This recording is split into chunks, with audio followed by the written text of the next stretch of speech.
This to make it 28-3. Arthur Blank loving it. Up by 25. Toss to White. He's in! What a comeback!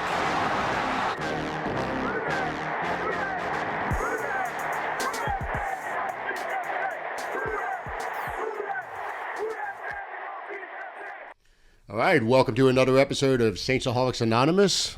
We are going to be talking draft today. It is draft week. Yep. I'm fucking excited. Last episode before the draft. We're recording this on Monday night. And draft kicks off Thursday. And what's been said in our Discord, the lying season is in full swing. It is. Don't believe anything you hear. Every day there's a report coming out about a player that kind of bucks the trend or is contrary to things we had heard before. It's that time of year. You know, teams are sending out the smoke everywhere. Yeah, teams are putting out more smoke than a couple weekends ago at Hawks for the Cause. So last episode we did the mock draft exercise, which is always a good time. Yep. This time we're going to go through position by position, kind of talk about players that we like, maybe some favorites that we would hope that the Saints pick up over the next couple of days. And then we'll talk about our individual cloud of players for pick 8. Currently pick 8, because there are rumors that the Saints are looking to move up. Unsubstantiated rumors talking about the Cardinals. You sent me that earlier, and I've seen it a few times today. But we said again, believe nothing until I forget what episode it was. We were talking about like Mickey's behavior this offseason.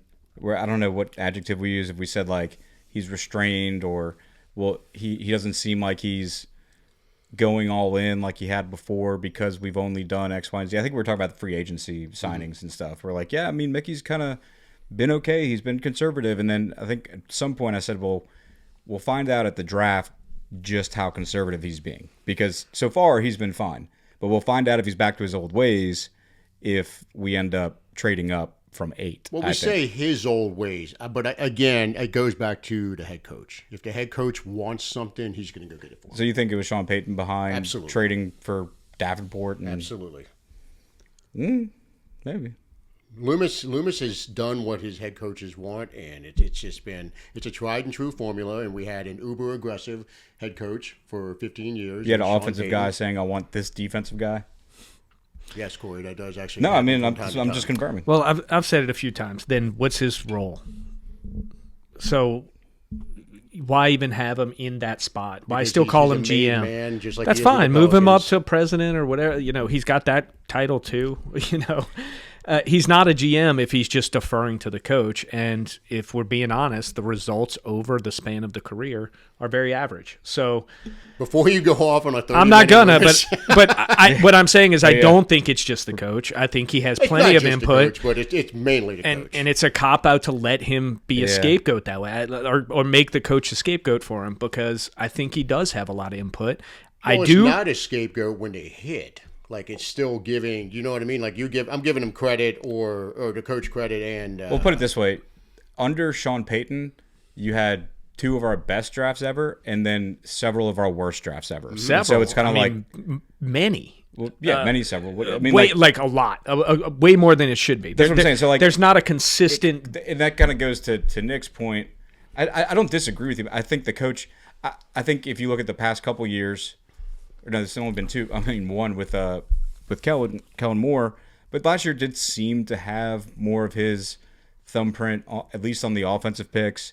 You know, he said it before the draft, and there was no movement last year. Well, no movement, but I mean, I don't know that not moving is Kellen Moore going to Mickey and saying, "Hey, don't trade." I think who we picked has the fingerprints of Kellen Moore in terms of he talks big about offensive line and how important that is from jump.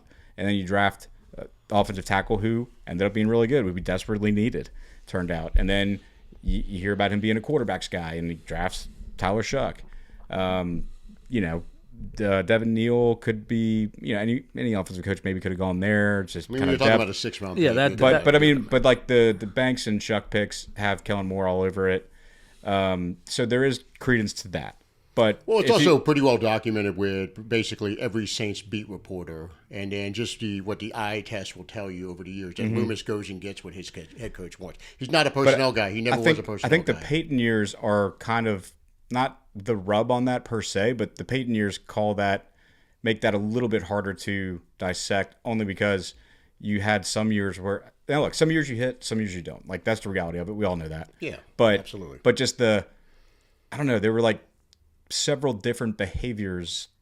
Either way, we're wasting an coach. awful lot of time on this. It doesn't really. Well, this is what we have to think about going into Thursday. Thursday. This is what it's all about. There was that stat of what we had one player left on the team from the previous 4 drafts at some point before that. Yeah. It's like you go 4 years and you don't even have a player on the team. So it's just crazy. What's interesting? I was watching some local programming last night. Game on WDSU. So we got to give Fletcher Mackle and Sharif Ishaq a shout out. Forget that. Sharif broke away from tweeting about WrestleMania. He was on the camera, so I don't know. And then I can't remember the girl's name, but anyway, they had Jeff Asher on as a guest. Y'all follow him or see his stuff? Stat guy. Yeah. So he actually had a chart of the average RAS score of our draft picks every year from like last year going back at least 10 years. And what was interesting is, if you want to talk about if a coach has his mark on it, it was all up and down. Well, it was like 8-ish, and it was pretty consistent. And you had like 3 years from 2020 to 2023 or around that range where it looked like we were drafting for RAS and RAS alone. And I think we can kind of all remember that. And those were the drafts that you're talking about where we really don't have anybody left. Like, it got up to, in 2023, it was like the RAS score was 9 point. The average RAS score of our draft pick was 9.4. And it's like, who was like a lot 23? Of good that data. But last year, the average RAS was like There's 8. plenty of 23 players still on the team, right? Has to be. Yeah. That's Brzee, isn't it? Yeah. Well, you say plenty, probably not plenty. Keep going. Yeah. So like, but it was at least the last 2, or maybe it's the last 3 drafts. It looked like they had taken some emphasis off of the RAS score. And I would think that would have been like 18, 19, 20. So you saw 21. Multiple, So you saw Davenport and Peyton Turner. And all that. It was exactly. And the chart showed that you saw different behaviors in terms, at least looking at that metric, different behaviors happening with the same coaches there. Okay, so it was still was it still Peyton era that he was talking about, or was he in the DA? It would have been transitioning from Peyton to DA. I'd have to pull up his tweet to see it. I don't know if he tweeted the chart or not, but it was definitely an interesting thing to look at. From that, it's not the end all be all. To say, sure. But it was interesting just looking at it. I'm like, huh. But I'd like to see the difference of when we brought Ireland on board. Ireland's been here 10 years. I know. It was right I'd like after, to see what that previous 10 years was versus after. It would have. I mean, if it's past 10, because this was like a 3-year trend, and it went up to 9.4, and then went like back down to 8. Hold on. Like 2023 is not a very good draft. That's the Brzee, Foskey, Kendre, Saldiveri, Jahaner, Howden, A.T. Perry. Because I'm pretty sure you still got 3 of those players on the team, right? And you decided to let Alante. But compare that draft to last year's. Even, Alante was here before. So Brzee, Kendre, not great. Saldiveri, not great, but still in the team. Howden. And Howden's still in the team. So Howden's the second best player from that class. Yeah. Which is pretty bad. And if Howden's anything more than a special teamer this year, then I think we got problems. Not necessarily. He's a good backup safety. The huge miss there is Foskey, and then Kendre just being hurt all the time. Foskey's just that was a horrible pick. Bust. I mean, that is Brzee for his draft position, I think, is probably kind of 29th pick. It's fine. Trending where he should be. You hoped we got a steal there. He hasn't turned into that. Yeah, but he's I'm not mad at him at 29 for what me he's neither. done. He's a contributor. He's a starter. He's a starter for sure in the league, and will be for 5 more years. What was Peyton's last year here? Not the COVID year, the year after, 21. 21. Okay, so Peyton's last draft was Peyton Turner, Pete Werner, Adebo, Book, Young, Baker. So basically Pete Werner and Adebo. Jesus. Yeah. That's rough. Yeah, but I remember DA's first draft, they went and got the receiver that we had needed and wanted Peyton to go get forever. They went and got Olave. whiffed on Penning, obviously. See, I think that was coming from somewhere else. I don't think DA came in and said, I have to have Chris Olave. That's hard Well, for I me. think he was that. You remember our wide receiver room that year before? It was terrible. I get was it. led by Marquez Callaway. Yeah. Like, it was despicable how bad that Well, was. we had a bunch of injuries, too. And MT We did, going but we down. also went into the season with garbage. You had a $100 million receiver on the roster still at that time. He just fell off a cliff after the monster year with the injuries.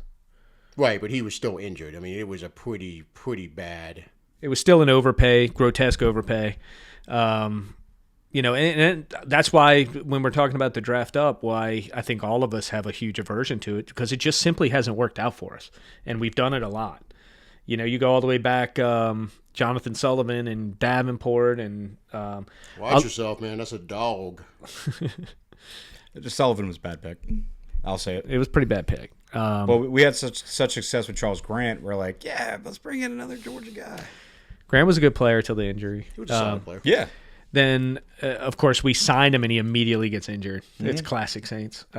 We give him the big deal, and then he immediately gets injured. Yeah. But, most of those deals, even Ingram was a very solid player, but you still gave up too much for Ingram. You gave up too much for Cooks, even though you got a first back, which lightened that blow a little bit. It just kind of seems like we're always overpaying and not hitting the home run with any of those. So I think hopefully this year, so shifting it back to this year, that we can see that's the whole point. Yeah, the whole point is those drafts you were just referencing. All of those we showed discipline. We may have traded up like we did for an AK, but that's a mid-round trade up. That's not a big trade up. There's if we see a big trade up, it takes away from Max's point. If we see the same thing, Not necessarily, because there are rumors floating around that Kellen Moore is smitten with Love. So if you see a trade up for Love, that is all Kellen Moore. I would agree. Okay, I would agree with that.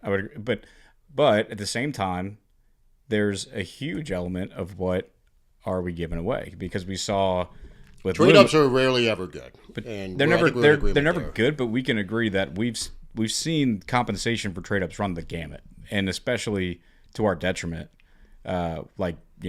What's the last great trade up you can remember? Not for us, but just in general, that we're like, wow, that worked. Like the last one I can remember, and this is a long time ago. The Giants for Eli Manning. No, Phillip Rivers was debatably a better player. The Chiefs. Eli got him two. Only a couple spots. Eli got him two Super Bowls. Couple spots. It's not a huge trade up. They didn't give up much either. The last one I could remember giving up capital to go get a guy is Julio Jones. That's the last one that came to mind, where that worked out great. They gave up a lot. And they gave up a good chunk to get him, but he was a Hall of Famer. Yeah, he was a dominant All-Pro receiver for a decade. Yeah. So that one worked out. That's the last one I don't remember one in the last 10 years. They don't work out very often. Wasn't Jimmy Graham a trade up? That's a mid-round pick. Later round. Not you're talking first round. It doesn't matter. You're only talking first round with trade ups. I'm fine. If they want to move around the middle rounds, no problem. Anything after the first 30 picks, if you want to trade and move up, move up. I don't care about that. It's a sliding scale. It's the first round picks. So you cannot give up multiple first round. I mean, look at that Bryce Young trade. It's just such a massive franchise franchise altering. Now, the price I've seen floated around, because apparently the Cardinals are desperate to get out of pick 3. The reality is their number one need, aside from quarterback, is offensive line. Yeah. And if they can slide back a few spots, they can still get their offensive linemen. Yep. And then maybe get another pick or two where you can go get your quarterback and Ty Simpson. I think that they maybe the Browns would be the only ones they have to worry about. Well, hold on. So my point I'm getting to is that the asking price to go from 8 to 3 is low. It's a low asking price. It's a low asking price. Supposedly. Now, obviously, we're basing this on speculation, and we just got finished saying it's lying season and don't believe anything. Well, let's talk about that. Do you think there's a player worth targeting at 3 and giving up? You're still giving up. You're giving up your second round pick for sure, and probably maybe a second next year to move that up even at a low price. It's probably going to cost you the 8th pick and 2 twos. One scenario I saw floated was 8 and 42 for 3 and 101. Which, that's not awful if that's truly the case. That would not be. I have a hard time believing that. I have a hard time believing it as well. I mean, but the if Cardinals, they're that desperate, I would rather see us even do like next year's second. No, I don't want anything with next year. But who's sitting there? Is there anyone sitting there that we did that and you say I get it? There's nobody I would do it. Me neither. I just don't think, I mean, I'm smitten with Love as well, but it's even for me, That's still tough. I can't think of a more egregious GM move, and y'all know how I feel about it. Trading up for a running back is insanity. No, that's insanity. I agree with you 100%. I was going through prepping for this episode when I was in the lab, got my chef's hat on, working on. If you stay tuned, you might have a little special treat that you're used to seeing me do from regular season time. But I did multiple like 1 through 8s just to see, kind of thinking of any different scenarios, trying to think like what the other teams need. There's a few scenarios where, if you really want Love, where he could fall. And he could fall. And look, his talent is good enough to where if a team doesn't trade, if they stand pat, and if the Titans take him, I think his talent's good enough to despite, I know he'd be a top 7 paid back in the league. But he's really that good, I think. But there's also, if you look at the draft historically, Genty went 6 last year. That's the Raiders. They're managed. They now have the number 1 pick, by the way. They're managed better, but they had the number 1 pick. Right. So we saw that was kind of, can't really trust with it. But every other team mostly is going for the high value positions. It's except for the quarterback crazy class. All the top 10 picks are like tackle, edge, wide receiver, quarterback. And what's the reason? Max has covered this too. This is a weird year. This is a weird year. Not in the playoffs since he got 3 there. of the top 8 players play the non-value. Non-valuable positions. But we talked about that many times, and Max has brought it up with receiver as well. That is what you should be looking to draft, those positions that Corey just mentioned. Because they don't come on free agency, and they're so much more expensive in free agency than the running back. You can't even get them in free agency. Right. You just can't. There have to be some teams out there that have running back as an option, but also have glaring needs. They have to be looking at what happened with Genty last year and thinking, at this time last year, he was getting almost as much hype as Love is. For maybe sure. more. I agree. No, but I would say similar. In hindsight, it's very clear that Jeremiah Love is a much different player than Ashton Genty. He's got a more in his toolbox. Hindsight for that. He's more in his toolbox. Not in hindsight, but I guess like comparing the two now. We weren't saying this like last year where like, Genty. No one was saying, Genty's good, but they were like, you got to pick him. Well, I'm not writing off Genty. That team's horrendous. And his second half of the season was actually pretty damn good. He'll blow up this year. If you look at his metrics, it's actually quite impressive what he did. Yeah. But in terms of what you agree, like if you're just assessing him as the prospect, like you said, Love would be ranked higher than Genty. Because all the teams that could draft Love also have huge needs. Like I was looking at different rosters. The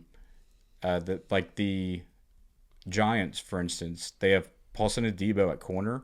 Their other current starting corners like a UDFA. Yeah. They could be thinking they could be a surprise and take Munster Lane at 5. Yeah. He's that good.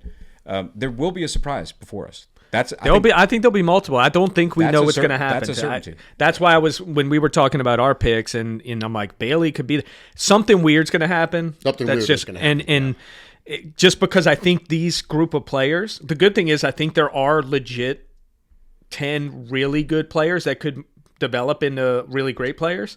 So I think we're going to get one of those players, but they're bunched up really tight for me. There's no like for sure. I mean, is Mendoza even a number 1 worthy quarterback in a good quarterback draft? He's up there. Is he a number 1 pick overall? Where would he? Is he a Matt Stafford, Peyton Manning no, level? He's not one of those. No, but that's not an every year thing though. That's an every 10 I know. thing. I'm just saying that's the kind of draft it is to me. Could he be really good? Absolutely. But he's a number 1 guy in most years. Just not in a year with Stafford. Absolutely not. In a year with Peyton Manning, absolutely not. But in a year with Cam Ward, last year, I thought most of the people I read said no. Cam Ward would have been rated higher. That's not at all. It's not. I mean, there's a big no. I'm not saying that's not out there, but that's probably it's obviously out there. I mean, to me, his tools are better than Mendoza for sure. You're going Mendoza on the winning and the cerebral part. On the Athletic right here, draft intel. Scouts like Mendoza more than May and Ward, but Love is best of all. I mean, it's like, yes, I'm sure it's out there, but it's not more than May and who? And Cam Ward. So it's been Mendoza's being looked you don't like him better than May. I don't like him better than May, but people do like him and think he's worthy of a first round pick, just from whatever. Oh, definitely worthy of a first round pick. We're talking about 1 overall. What I mean is number 1 overall. He's absolutely worthy of it, according to most people. most of the draft guys. Now, again, these guys aren't the end. They don't go be out on all. a limb either. But is he better than Stafford coming out? Absolutely not. Is he better than Manning? Absolutely not. Is he better than Cam Ward? I would say so. Caleb Williams, probably not, because Definitely Caleb Williams not. was getting insane hype. He's not getting drafted before Caleb or Jaden that year. There's no way. No way. I bet he gets drafted before Jaden that year. I don't. I disagree. It's close. Either way, it doesn't matter But because I- it's a I guess- hypothetical scenario but I- that we're not going to fucking get it. But I brought it up answered is that every team has some glaring need other than running back before us. Yeah. You know, like 8 would honestly be a not bad spot and probably a logical spot for Love compared to the 7 teams ahead of us. Obviously, you're excluding the Raiders from that. But, you know, like the Cardinals, Look, the teams that are drafting up here draft up here every year for the past 10 years. Like the Cardinals have 2 UDFAs as their starters on their offensive line, and their backup right tackle is a undrafted. Everyone You know, it's knows like- they That's need the thing. offensive They line. need offensive line. Yeah, everyone so knows it. They got to. They would you take know, the quarterback if there was one worthy of going in the top 5 other than Mendoza. because there were some people like, oh, the Cardinals could take a running back, and it's like, That's an absolute smokescreen. I don't buy Right. for a second that they would take Lovett away. But that's what these teams do. So you can't say that definitively because what do the Browns, Cardinals, Raiders, what do they do? Yeah, Raiders drafted Genty at 6 with no the offensive Cardinals. line. They did it. It literally the Cardinals happened. are waving a flag saying, "Come trade with us." Of And they're course, trying as they anything they should. can As to they get should. it there. And yeah, it's, like we know. I'm not the- buying Love going there for a second.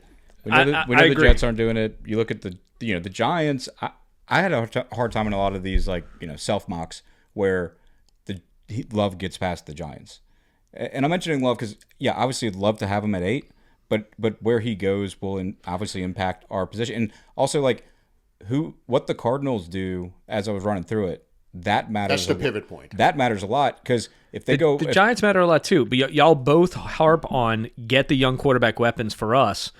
Why would they not be thinking the same thing with Dart? absolutely. And they it could be receiver, it could be running back. There's a high chance they take a skill player there. Absolutely. I think I hope it's Tate. I think it's not because of the hype around Jordan Tyson. I just think I'm not projecting him in the top 10 because only of the hype, but I think the media is just now finding out or kind of realizing, wait, hold up. Teams may have had him high enough on their board the whole time because they all have their own doctors. They all know their own shit. The media is going to say, oh, hamstring, oh, ACL, oh, you can't trust it. And look, those are concerning, obviously, but, and I know this is like one guy that I saw today, but you had a doctor who was a team physician for 17 years on the Pat McAfee show today saying, look, hamstrings, people are saying, oh, he's got hamstring issues. He's like, hamstrings linger during the season because that's why people think of like a hamstring lingering. Like, it will linger during any one given season, but they heal. And he's had enough time to heal. So I don't think he's damaged goods coming out, but to say that people with hamstring injuries don't recur those injuries very often, I think is a misstatement. Marshall Lattimore. You know the guy? Yeah. There's who was the receiver recently who always got a hamstring injury. I just it go back to Deshaun? Marshawn Lattimore. I mean, that's the biggest one. Those guys seem to. They kind of just pop up every year, sometimes mild, sometimes. And that's not a reason not to draft them. I just think Right. But it depends on where. But it is a reason not to draft them in the top 10, I think. But when you look at them, Look, I go back to what I've been saying from the get-go, that there is not a wide receiver worthy of a top 10 pick in my eyes. and if you're the that's why like the Giants, it's like if you're going to go offense, your running back room is Scattaboo, Tyron Tracy, Singletary, and then your wide receivers are Neighbors, Slayton, Darnell Mooney. Like you could live with that at wide receiver to avoid sinking it into running back. Someone made a good point. I think it was Freaky PZ, whatever his name is, on Twitter, and he's talking about it's not catastrophic if you don't fill your wide receiver need in the first round or even the second round because you can go get a veteran wide receiver, someone like a Jawan Jennings. Yeah.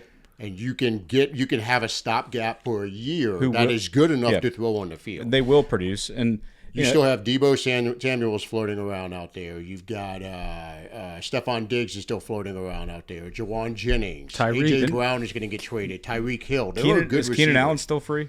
Yes, Keenan Allen is still free. Like, he'll play so for there somebody. are players, there are wide receivers that if you don't pick one in the first 3 rounds, you can go get a veteran and fill the gap. Yeah. and just like shelve it for a year. You know what I mean? so. Let's do this instead of going through every team's depth chart. Let's go Yeah, through the that was my goal. It's just like examples. But yeah, go ahead. So let's talk about quarterbacks. Obviously, Mendoza's the number one guy. Is there anyone that you like? Your guy from formerly of Georgia, then Miami. Are you high on him still? I mean, I don't project him to be. Or do you think starter. is this a one quarterback draft? Or do you see any of these other guys? I think starters Ty Simpson's worthy of. If you need a quarterback, but I don't know who's in the late first that really needs a quarterback. Tyler Simpson seems to me to be like a good. I'm not saying his game compares to Tyler Shuck, but in terms of like the level, doesn't at all. Right, but the level of his talent, Short, small. yeah. But like if you're the antithesis. if you're a team that needs some competition in your quarterback room and you want to draft a guy who you think with development. Like if you have a guy that a drafted guy could sit behind, then I would say Ty Simpson. Yeah, For Simpson in the second round. I think he goes in the first. I think he goes in the first because Arizona's going to move up 5 spots and draft him in the first. Have the 5th-year control. I bet. I think so it's not going to cost a lot. Yeah, and I think that's fine. Yeah. Do I get excited about Ty Simpson's game? Not really.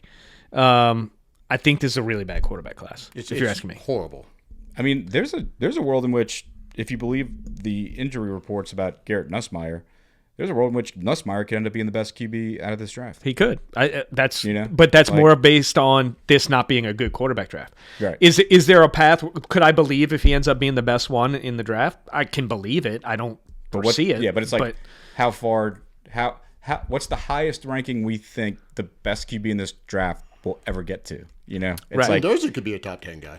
But let's be honest. Some people said Drew Aylar was a top 10 pick. Garrett Nussmeier for a minute was considered a top 10 pick. Carson Beck was considered a top 10 pick. The more time's gone on, the more information or quote information we found out, because it is like draft season media. The more information we found out about Garrett Nussmeier, the more I'm thinking that was just a Brian Kelly, just complete whiff. Like Brian Kelly screwed up. I think he wanted to play. I think it's both. I think Brian Kelly wanted him out there, and I think Garrett wanted to play. I don't think you saw him freak out when he got pulled from the game. He got livid. With all the resources that LSU has, how does I mean, maybe they poke and prod more in the pre-draft process, but it's like, how do they now find out that his injury was a cyst, and once they removed, they knew it? I bet. You know, how did they not just do the procedure back then? He probably didn't want it. Yeah, he probably didn't want it. Because you don't have to have it. It could be fine. Well, then he tanked his own draft status by not. I mean, because if he would have sat for 3 weeks, and just done it, and then came back and was the Nussmeier he was the year before with a little bit of development, he'd be. Yeah, I mean, he's already the 3 rated, but maybe he'd be a surefire second rounder. Who knows? He could have been in Ty It Simpson. would not surprise me if someone does take him in the second round. It wouldn't surprise me if someone just takes a flyer on him there. More than likely, it's after that. I think he's a day 3 guy. Yep. I think it's. But you wouldn't be blown away if he was picked 60th. I wouldn't be, but Simpson, I think, goes at the end of the first round. I agree. On a trade up, and I think after that, you don't see anybody until day 3. Maybe you see one of these crazy traits guy like Taylor Green. That's what I said. The more interesting thing, I think this QB class is far more interesting at the bottom of it than the top, or like the bottom of the top 10. Like the North Dakota State guy, is that the school he is? The one that Cole Payton, who's like the next Taysom Hill, which there's every draft has a next Taysom Hill. But only one's done it. So right. let's. Because only one's had the willingness to. You saw Morstead had a great response. Someone was talking about there's a guy from Nebraska who they think is the closest to he's a tight end projecting, and Morstead quote tweeted it. He's like, Taysom is and always will be the only Taysom Hill, Taysom, but right. because of the person he is. Yeah. And it was like, and a truer statement has never been said. Look, the statistics he's put up hasn't been done in the league. Yeah. In the last 60 years. So, like, those, right. There isn't just another one. It's just not. Yeah. The Saints did him dirty, and his agent did him dirty by having him classified as either a quarterback or a tight end. If he would have been classified as a fullback, he would have been an all-pro all the damn years that Juszczyk was the all-pro. But they had to get that money. I think he did okay. But look, he got legacy, paid more. If he that shows me Taysom had no understanding of what his legacy could be in football and what he needed to do. Because if he paid any attention to that shit like we do, I agree, sort of, but he didn't get the money. He needed to secure the money on one contract. But look, you get that contract, immediately go to your agent. I agree with that. List me as a fullback. Yeah, whatever we need to do. Yeah, I agree. But looking at this draft class, well, it's the difference between a possible Hall of Fame and not. Because if you're a fullback that gets like 6 or 7 All-Pros and you put up the stats that he did, you're one of the best fullbacks ever at that point. You should know this, former fullback. But I know about fullbacks. But out of this quarterback class, Mendoza, I could see him being a top 10 guy. This is the least. I think he's in a great situation with Kubiak. It's the least talk aboutable QB class. Yeah, that's for sure. But look, Mendoza's walking into Brock Bowers, Ashton Genty, Clint Kubiak. No offensive line. No offensive line, but look, they got a decent amount of picks. Tom Brady's walking around the building somewhere. So, to me, he's going to be in the best situation to succeed because there are several pieces that are already there. But the rest of them... I mean, they need receiver pretty bad, too. Yeah, they do. But, again, they've got a lot of holes. Well, they have the first pick. They obviously have a lot of holes. Jordan Tyson but took a running back last year. With those holes on that team, they took running back. It's crazy. Yeah. All right. Raiders. Let's move on to running back. I think we know where we stand on Mr. I think Jeremiah Love's the best in this class. I think. Well, here's the deal. There's one blue chip player in this class, true blue chip, who would be a top 3 rated guy in just about any draft, and that's Love. Nobody else is that. Every other running back, there's speed, there's size, there's all of this stuff because the kids coming out of college these days are incredibly athletic. Every other running back in this class depends 100% on how well you can run block with the guys you already have on your offensive line and whether or not you have a passing game. So you got to look to your team outside of Jeremiah Love. You got to look like, what does our team look like? Like how does this particular guy fit if you're looking at any one of these guys? Like, can this guy take yards?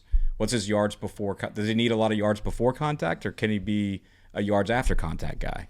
Those are the kind of questions you're asking for the other guys. I'll just say this class sucks for running back. It does. Yeah. It's terrible. If you have 2 running backs from the same school being 1-2 in your running back, I mean, you have a bad class. Yeah. I mean, that's just the reality of it. Last year's class was but what if strong. Herschel Walker and Bo Jackson played on the same team, man? The only case you have is if Thurman Thomas and Barry Sanders came out the same year because they were there at the same time. If they both would have come out, maybe you could make that argument. Bama had a year with 2 good guys, right? Ingram and Henry were there at the same time. Well, Auburn had the best. They had Ron Cadillac Williams, and then Brandon Jacobs was on that team as well for a little bit. You see, Nick, it's been a while. Possible. It's been a while. The reality is this running back class sucks, and that's why last year's class was as strong as it was. It depleted the hell out of this one. So last year you were high on Biashol, how do you say his name? Tootin. Yeah. Is there anybody like that for you this year? Where you kind of like, I like this guy? Nope. Nobody's got like, ooh, juice. Give me the juice. Give me late round. Singleton has juice. Mike Washington has juice. He can go. He ain't got no vision. No, he doesn't. You know who he is? He's the Garendo from the 49ers. Doesn't have any just idea go to straight. play running back, but I agree. he's big and fast. I agree with that. Runs like Forrest Gump. Yeah, just Look, I don't think Mike Washington's a good running back. I don't. Like, he's big and fast. I mean, he's just a starter in the SEC. But if you put him on the Eagles, he'd be a good running back. That's why, like, if you're a team if you know your O-line can open up holes that a tractor trailer can run through, some of these guys are appealing. Right. But, it's team conditioned. But look at these running backs. So you got Love, and then you got Jadarian Price, his teammate. Price is a good running back. The NFL's he's not big. He doesn't have great speed, any of that. I mean, he's just kind of like an average size, good vision running back. Mike Washington, big and fast. I don't think he has any vision at all. The kid from Nebraska, Emmett Johnson, he's got some moves, but I think he had the slowest 40 time of the running backs at the combine. Katron Allen at Penn State is a really good runner. He was a good player. He's a really good player. I could see him being good in the NFL, but he's not really fast. I think he's old. Jonah Coleman, he's basically Devin Neal. Damon Claiborne, he's small. He is fast, though. I see you read from the top 10 list. Is Brugler? This is Brugler. Okay. I think Just Brugler to me has the best. Singleton was a decent player too, but again, Singleton's got the potential, but he doesn't have any vision either. Right. You have 2 Penn State running backs in the top 8. I mean, it's a bad class. This goes to what I'm saying. I like this kid though from Indiana, Black. I agree with you about the quality of this class. The thing with almost every running back class, obviously you're going to have your all-stars at the top. This year there's one. Some years there's 3. But it goes to who's, what is your team makeup at the time? Because every year there's a guy who comes out of nowhere at the running back position that we probably said the same shit about, or could have said the same shit about. Like, this guy doesn't look that great coming out of college. Like, who the guy that ended up being a half and half starter for the Bears this year, the rookie, kicked our ass. Yeah, Kyle Manungai. Yeah, is that how you pronounce it? Manungai. Yeah, I mean, no one looked at him last year. If he was on one of these lists, you'd be like, that's because his measurables were low, right? But he got with the Ben Johnson. Yeah, it's like offense, Pacheco. His measurables were low. Any of these guys could be just fine, but it's all about who you already have in the building. Yeah, I'll be honest. If I had to pick a late round guy who I think could surprise in the NFL, probably Nick Singleton. Yeah, because he was a 5-star recruit. He's got juice and he's got size. He's about 220 pounds. So. He's basically Mike Washington from the size speed perspective with probably a little bit better vision, but not much. To answer your question, there is no Tootin. There's no Tootin. There's no Tootin. No one's Tootin. Nobody that I want. We're going to end up being right about him, too. That's why. Yep. That's why they let him go. That's why, ladies and gentlemen, you got to look at the cloud. When Max puts out the cloud, you got to put out the cloud. H.N. is now out of his way. Was he in your cloud when he got drafted? H.N.? Are you fucking kidding me? Oh, he loved him. Pre-draft. That was my guy. No, he loved him pre-draft. Okay, I know you, my guy. Okay. One of my favorite college running backs ever. Got it. I told you, I'll send you that play. I probably didn't send it to you. He knows the play I'm talking about. It was his freshman year, and he just took off on that 80-yard run. I'm like, there's something there. Running like a duck. Yep. Yeah, well, there's he did. A little. I want to see him running like a duck, because if you see that in his stride, that means he's breaking one. He really does. He really does. Yeah, Max loved him. Last year, the two we wanted in the mid-round, I was harping for Luther Burden, and he was. And then I like Tootin. Yeah, I think those are both going to pan out this year. We both like Burden. Burden's going to be a star. Yeah, that was. They got more out of his way. Moore is now in Buffalo. Burden was after Shuck. He was right second after. round. Yeah. Yep. All right, wide receiver. This is gonna be the fun one because this is a massive position of need. You're higher on Tate, I think. Yeah, I'm not gonna be as upset as y'all if we end up taking Tate. You're fine with wide receiver at 8. I'm fine with not any wide receiver, not any, but you're fine with him I'll have selecting concerns wide receiver at 8 if it's Tate or if it's Tyson. Tate. I don't know about Tyson, because even though that guy I listened to on TV was fine, Tate's your number 1. Yeah, I like Tate. I think there's a lot. The biggest knock, and we've said it, is that he's going against number 2 cornerbacks. There's been a ton of successful wide receivers in the league who have gone up against shitty competition, and they've because when you watch Tate's highlights, it's not about it's not always about as a receiver busting up press man against the top cornerback in the Big Ten. It's about the way he plays. He runs crisp routes. He's a go snatch the ball out of the air guy, not a let the ball come to your body guy. I think that's sometimes our frustration with Olave is that he a lot of his drops, he lets the ball kind of come a little too far to his chest. You look at Tate, he's got late hands. He's slight. He's not the Michael Thomas comparisons. I agree, they're not there because Thomas was 215 and Tate's 204, so the build is different. No, he's not 200 pounds. Yeah, he's small. He's skinny, bro. I thought he was listed at 203. Well, what he's listed at and what he is are two different things. So I'll keep talking. Yeah. I'll tell you what he is. But he's got the height and he's got good hands. 192. Yeah. Okay. To me, I was going to ask you, what is the difference between him and Olave? That's what I was going to ask you. That's why I don't to me, very similar player, very similar college profile. I think he's got a. How does that help us putting another Olave out there? He looks different going up and getting the ball. And he's his taller. best routes, in my opinion, are intermediate routes. What's Chris's best route? His intermediate route. He's 3 inches taller than Olave. He's 6'3", right? He's not 6'3". No. 6'2". Did he measure 6'2"? I don't, or under 6'1 and a half. 6'2 and a quarter. Okay, so he's 6'2". Olave is 6'0". Yeah. So he's 6'5". Okay, he's 2 inches taller. Olave, slower. Yeah. So to me, they're similar players. So I don't understand the fit with the Saints. I don't think he's going to be a bad player. Yeah. I just think Olave's 6 feet and 3/8 at the combine. So yeah, about 2 inches. I just think we differ on our opinions. If you have the analytics to show me he's the same as Olave, then that's fine, and I'll accept that. He's 5 pounds heavier than Olave. He's skinnier than Olave. Think about that. Okay. For a minute. Yeah. No. That's why. I just think their game's similar. Is all I'm saying. I think from what I've seen, he looks different to me than than what we've seen out of Law. Okay. When I watch film on both. What I would prefer, rather than use an 8, I would just hope one of these top 8 make it to the second round pick to us and take any of them. All of them are good enough to take there, and I'm fine with the top 8. After that, to me, it's a drop off. But there is a decent chance one of those 8 will be there when we pick. So here's the thing: like, I'm not upset with if we take Tate at 8 and we take him because I'll be livid. He's the top guy we have on our board, and if Styles, Love, Downs, Bailey, the edges are all gone. I don't like Bain above Tate. Now, Monsieur Delane, that's a tough one if you go Tate over Delane because I think, the need is better. But if the scenario I'd prefer would be to take Monsieur Delane at 8 if the other guys we like are gone, and then at 42 take one of those other receivers and trade up. I'd prefer that. That is the best value. Yeah, but I would gamble that that's going to happen. I would too. I think one of them's going to make it. I really like Chris Bell out of the second tier, if you want to call it that. Yeah. Who do you like? Who's your guy? If you out of all these, if I had to pick one outside of the top 3 that your are ideal for is sure. 42, not at 8, obviously, because you're with me and you don't want any one of them at 8. But who would you? I think the biggest upside's Bell, in my opinion. And I don't think Cooper will make it there, but I like Cooper a lot. I don't think he'll make it to that spot, but I won't say it's impossible because that's a lot of receivers to be picked in the top 42 because we're 41 picks. With so much other talent out there, and you said it best, it's a muddled up draft for that next 30 picks after that first grouping. It seems like the talent kind of is very similar, so it's going to depend where those teams go. Could 8 receivers go before us? I'd just be surprised. Not at 8. Not at 8. That's true. Yeah, I mean, like it could, but I don't see it. I'll run through them. I don't like Tate. I don't like him at 8.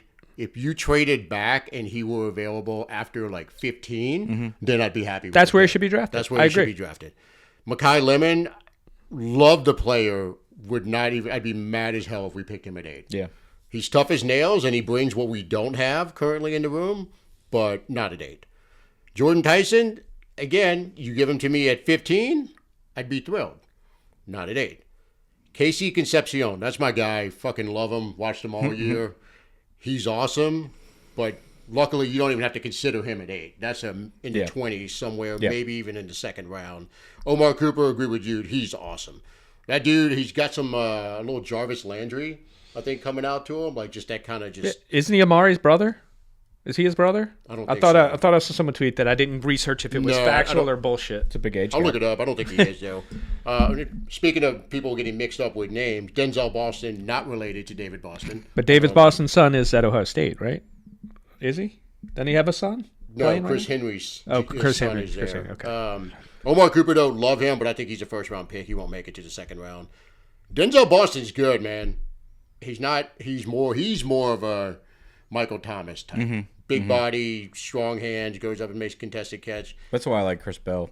Jeremy Bernard, he's got the fun. same. He's a thick player. He's kind of got like some Debo to his game. He'd be my last out of those. What's his weight? He'd probably be my last out. Because he suffered from the same. I mean, he ended up becoming the 1, but for the first part of the season, he was going up against the number 2s because you had the other kid. Williams. The other one who just couldn't. He had so much nail polish on, he couldn't catch the ball this year. Yeah. Chris Bell, I love Chris Bell. Yeah. Been on him all year. He to me looks like AJ Brown when you look at him physically, and he's got juice, man. His skill set, his size, weight, like he brings to the room what we do not have. That person you can throw a slant to, a la Mike Thomas, and he might pop it. And all of his interviews and what people say about him as a dude, like God just loves ball, man. Like it, and Shuck fucking loves him. Obviously, that's the thing. If he's there, they're taking him. I think and if, maybe we just let. I think they trade up for him. I'm gonna be like my rational brain right now is like, okay, like 28, 29. You know, maybe we think go back into the first. I'm fine with that. But come draft night, when it's like pick 19, I'm like, let's go get Bell. The Seahawks, it's going to go higher and higher. The Seahawks have come out and said they want to trade back, and they only have 4 picks. They said they will even trade in the division. Yeah. That is the spot. I'm either going to start to want to trade I up. hope we don't, pick 18, or when we get to the Seahawks, I'm fine going for 42 I'll say or like, give them 32. That's not anything, crazy give them amount. 3 Like a third picks. or something. Yeah. But if there's still 3 receivers on the board and 32nd picks coming up, I'm not trading up there. I'm going to sit tight. I'm going to wait and see. There's only What like if 2 the or 3 left. You are gotta trade like, up, I think. Jeremy Bernard, number 10, and Bell. Like I'd go up and No. get that. I'm counting them out. I'm saying if there's 3 of those 8 still sitting there, I'm not trading up at 32. I'm going to wait it out. And if 2 go, I'll try and trade up. See, I kind of view it differently. I think like if there are, because I think there's going to be a run I think on there's gonna them, be a and run especially on if them, they're too. not picked early, and if Tate and Tyson don't go, if neither of those go in the top 10, for instance, or only one of them, then I look at it as if there are only 3 wide receivers left, then I'm trading up. Like, because 3 wide receivers are going to Not go. me. I think I'm with you on Yeah. that because that's the sweet spot where they're going to go. now, unless the back half of the always first happens. is full of them, that's different. But I don't know. I'm curious how they feel, because you traded for Vele, right? Obviously, we're keeping Olave. They're gonna pay him. Curious how the for Saints sure. how the Saints feel. Yeah, how they feel about it, and do they think it's valuable to go chase it? Yeah, the things we need to know, we'll never Like know. Polk, where's Polk fit in? Right. He's a lot of Vele, ticket, dude. It is, but he's a first round talent. He's 24 years old. It's like how much. Was he a first round talent though? Yeah, people talk about. He was Where he was second round picked. pick. Was he? Oh, I thought he was second first round pick. round. Okay. Yeah, it's like at what point is bringing in a guy in a position group like diluting the position group? Because you're taking away reps. If you really need to see reps from Polk, from Vele, like we saw before before we traded Palmer. Cooks, like Vele was getting lost in the shuffle, and then finally we get rid of Cooks. He played well. He gets more targets. All I know is they brought in every draft eligible wide receiver for a visit. That Yeah. tells me they know they need more in the room. It reminds you of us going to every QB pro day last year. Yeah, that's a good point. Yeah. That's true. They went to every damn one last year. Yeah. Yep. Like we They're went, picking a receiver in the first 2 like rounds. we were, this year. we were winding and dining Jackson Dart. Apparently, That's right. There was a big push. I Yeah, think they Mack liked was all Dart. over I us. think they liked It Dart. was clear we were picking a QB. Yeah. I think last year. Mm-hmm. All right, let's move on to tight end. I was gonna say we're man, this episode's going by quick. For some, yeah. We'll start cruising once we get on offensive line. Talk about the line as a whole. Yeah. So tight end. Kenyon Sadiq. He could be a surprise top 10 pick. I think. I don't. I don't think so. I'm I just think gonna that throw was it a out lot there. of smoke. I could see him falling. I think so too. See, but Like I said, I think he could fall outside of the top 10. you never know. Look, there's you never know. He might I'm get telling out you, some crazy There's shit's some happening stupid- this year there for is sure. some- Some pick, you could be totally right. I just The NFL, yeah. the NFL is already full of egos, and then you go to the NFL front offices. Like these dudes think they're never wrong. So if one guy is just like, "Dude, I'm telling you, this Sadiq guy." It's the You've next- seen yeah. You talked about the movie Draft Day last episode. I watched it like last night. if it happens in the movies, like It is simultaneously the worst movie, yet it's so good. it's I the just can't best. look away. It's the best worst movie. It's one of the fucking best. terrible. with that said, I'd love to have him on our team. I would too. I just don't think he's top. Absolutely not at 8.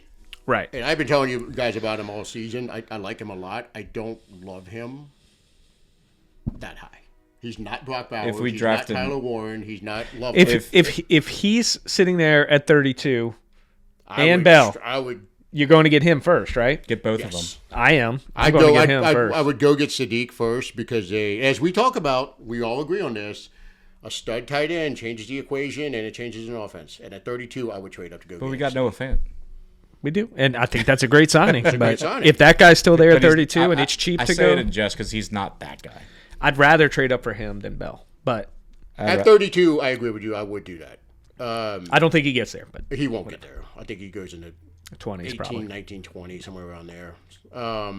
Anybody else jump out? I know Oscar Delp's going to be your guy. If Good workout, if he but fall, no production. There's a look. A little concerning. I admit my potential bias minus the potential. I mean, but he wasn't even really a good player at he Georgia. wasn't. If we're being honest. You keep telling Sorry. me about the underclassmen who keep taking reps away from him. What's the white guy's name? Lawson Lucky. Yeah. Lucky. But apparently we got another freak white dude who they in our spring game they're running the same plays they used to run to Bowers with, and he looked the part. Anyway, but Delp is interesting just because he really wasn't like when we had Bowers. Obviously, no one was coming close to Bowers, but he was almost as fast as Bowers. He's a willing blocker. Yeah, but he can't play football. And I don't care. No, he can play football. I don't care what he runs. He's not as fast as Bowers. He might be faster. yeah, when Bowers- you No, real quick, just Bowers look up is his. better. Can you look at his stats? What do No, he do? no, Am what I What I'm overselling about this? to say is his stats are shit. Okay. Okay. But I think it's a product of our offense because Mike Bobo, our offensive coordinator, got a lot of shit this year. Like his stats are going to be shit. I'm telling you. He never had 300 yards. There's a lot. That's a tough one for me. Where But he's also, being projected. if you ask Max, who was throwing to him? I agree. Oh, that's I fair. agree with You that. know, so it's like For that 1 year. he's one of those guys. For 1 year, That's right? true for 1 year. He's one of those, but he was the starter. This is the only year he was the starter. He's behind. He put up Bowers. identical stats as. Well, no, he was a starter for 2 years, correct? Bauer's been gone 2 years. Wasn't he the he starter was the last starter year 2 too? years. Oh yeah, you're right. We know your team better than you do. That just time flies. Either man. way, like I agree. The I eye think test of the workouts and all that looked great. It's a roundabout way of saying when people make the argument, you hear about a lot of other players like he's going to be a guy where when he pops in the pros, everyone's like, where was this production in college? And then you look to the kind of quarterback play, who he could the point quarterback in. and or the play calling. He could. I wouldn't be surprised if he fits into that category. I think I'm not saying he's worth a second round. Maybe not. Yeah, even that's what I was going to ask you. third. Where you're saying? I mean, Day three. if he's there in the fourth, Okay, I'd fine. take him in the fourth. you know, What I'm going to say is you can't say it's the offense because the year before he was the starter, Beck to Bowers went nuts. Then he had the same quarterback, same offense coming in. They're perfectly willing to give the tight end the ball, right? You would agree with that. It's a run game. Tight end game worked flawlessly for that offense. Well, no, the It was back. Monken. We lost Todd Monken. I have to look that up. And Beck didn't start with Bowers, did he? Or did he? Then Stetson had Bowers. Stetson had Bowers. Beck had Bowers in his the year Right, Bowers 1 year. got drafted. When he Yeah, got drafted. okay, yeah. Right. Beck had 1 year with him, and then Stockton had 1 year, right? 1-1. Yeah, okay. For when he Yeah. was a starter. But no, Stockton didn't have Bowers. That's what we're talking about. Bowers, not Didn't Delp. have Bowers, right. Right. He just had Delp. But I'm saying Delp had a year with Beck after the Bowers mega year. Correct. Yeah. So that would be a hard one for you to make. Fourth round, no problem. That's Fourth round, fine. I'm fine with it. If that's your argument, I can't say no on that. That's perfectly Yeah. fine. But you know what, though? We forgot to touch on our third round pick in the mock draft when we were talking about wide receivers. Zach Branch? Zach Branch. I mean, you We're talk getting him about, for free now. Undrafted free agent. No, he's still a third Did you read? Did you hear that? That was the most. I know I joke about it. Like it's not the players, it's the cops. But like considering this was not a driving offense, That's really, a win for Georgia. This was the. It is. It really is. My jump in the rankings for it. But Finally an assault. when I read that report, well, no, he was standing on the sidewalk. I It was know, the closest I thing to know. like being like arrested while black I've ever heard of. Because the police really are dipshits Here's the deal. in Athens. The week of the draft, maybe stay home. Yeah. Don't take any chances. That's also true, but it He does was- sound he mundane. was- I agree with Corey. He was it doesn't standing sound- on a sidewalk. Yeah.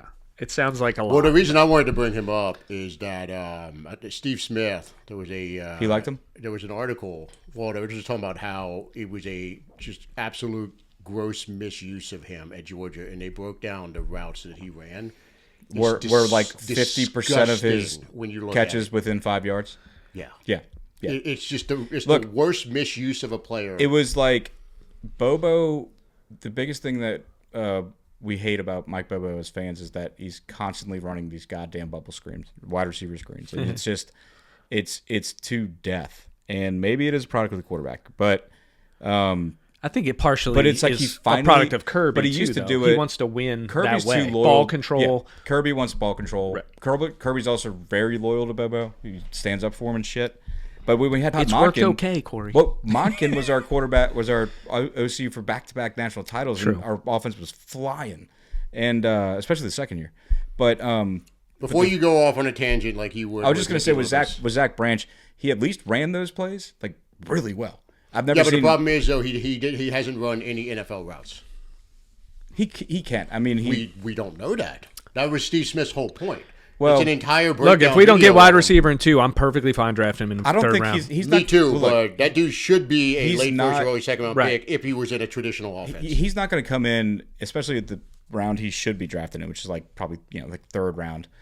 He's gonna be drafted in the third round still. But he's not going to be asked to run the entire damn route tree like an X wide receiver. They're not going to throw know. screens to him 9 out of 10 times like they did at Georgia. But he can still run what a slot receiver needs to run. Like again, we don't know if he can because he really didn't do it. You got to read. I'm going to send you that article. Yeah, no, You I need mean, to I'll read it, but I get what he's saying, but I think Don't worry, he didn't say anything disparaging about your Golden Boy quarterback. That shithead. he's really not that bad. Anyway, but we're off on a tangent. Are there any other tight ends that either of you guys want to talk No, I about? don't Stowers is an athletic freak. The guy we- kind of be fun. the guy we He's picked gonna in fall, the though. mock I draft, think he he's falls as probably well. not on that list, but that Koziel kid out of Houston was Yeah. intriguing at his size. I'll be honest with you, I don't know enough about these other tight ends. I really didn't watch any of them other than Sadiq. Offensive line, I think we're good at tackle, so we don't have to talk about that. It's more like finding guys like that Brailsford guy. Look. We hope there's no trade partners and two of those dudes get drafted before us. That's what we're Yeah. hoping. That is the dream. We really need the Cardinals to take an offensive tackle at 3. Like, they don't trade back. They take an offensive tackle. Then that lets either Reese or Bailey fall to 4 to where that team will take them above Love.